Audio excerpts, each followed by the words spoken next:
Hey guys, welcome to the Yathav show. This week we have Mr. Reza back in our show to talk more about photography, and he'll be sharing a lot of interesting tips about basic photography. Hey Reza, welcome back to the Yathav show. Hi Yathav, it's nice to be back. And it's a pleasure to have you back here. And today we are going to talk about basic things a photographer need to consider when he wants to venture into photography. And what do you think? What are the basic things a photographer need to consider when want to start photography?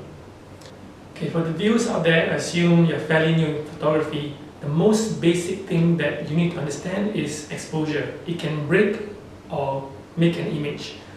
What exposure is something like how dark or how light your photo looks. For dark, it's basically underexposed, technical term. For if it's bright, then it's overexposed as a technical term. Now, believe it or not, there are only three main settings that control this, namely your shutter speed, your aperture, and your ISO. Reza, can you share in a simple terms what are these three components all about? Well, in layman's terms, aperture is basically the width, and shutter speed is basically the time, and ISO is basically the quantity. So Yathav, I'd like to explain to your viewers what getting the correct exposure is like. So getting the correct exposure is like trying to collect the right amount of water in a particular container, like this glass per se, right? So the diameter of this glass is considered like the aperture, the opening, right? So if you have a smaller diameter with the same volume, it takes longer for the glass to be filled. But if you have the diameter big like this, then it's easy to fill it with water. So if it's a big aperture, it takes longer for the water to fill, and that time is basically your shutter speed. And the volume here is basically your ISO. Wow, that's interesting, Reza. Okay, how about, can I change one component without changing the others and still achieve the same exposure? Well, yeah, I'm afraid you can't, because it's called the exposure triangle, as everything, all these three settings are related to each other. So it's like a push and pull. If you change one setting without changing the other, then you will not get the same exposure. But do make a note that each of these settings affect your image properties. For example, aperture affects your depth of field, right? So normally what depth of field means, we'll go on maybe at a later stage, but what depth of field means is how far between the nearest point and the furthest point that is in focus, right? And then shutter speed affects motion blur. So if you have somebody moving and your shutter speed is slow, then that person will be blurred, right? And ISO basically affects image noise.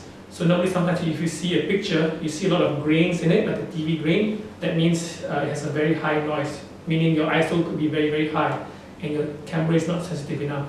That is a very interesting insight, Reza. How about shutter speed? I heard about shutter speed everywhere, photographers talk about shutter speed, but what actually is shutter speed and how it helps photography? Glad that you asked that, Yathav. Basically, shutter speed affects the amount of time that in now modern times using a digital camera, it affects the amount of time that the digital sensor in your camera gets exposed to light. I also mentioned before that shutter speed affects motion blur, right? So this is an interesting play on photography and how you want to make the photograph more creative. Say for example, a parent is taking a picture of a child running, right? He can set the shutter speed at a certain speed such that he captures the motion of his kids running. And have you seen those pictures of waterfalls or rivers where you see the water is silky smooth? Yes. You want to know the secret to that? Yeah, of course. Well, for that, you basically use a very long shutter speed. So you achieve that milky, smooth flow of the water, right? So this is some creative plays on shutter speed. Fantastic. So one last question, Reza. So how do you know which shutter speed will provide sharp and shot? Well, that's a very interesting but sometimes can be subjective question, Yathav, because for you to get a sharp handheld shot, nowadays with digital cameras, you can just experiment, take a shot, and once you look at your LCD behind and zoom into the picture, if you see some sort of blur, then maybe you need to increase your shutter speed to get a sharper image. And if you still can't achieve that, you might have to use a tripod. But in general terms, basically, if you have say a 50mm lens, right?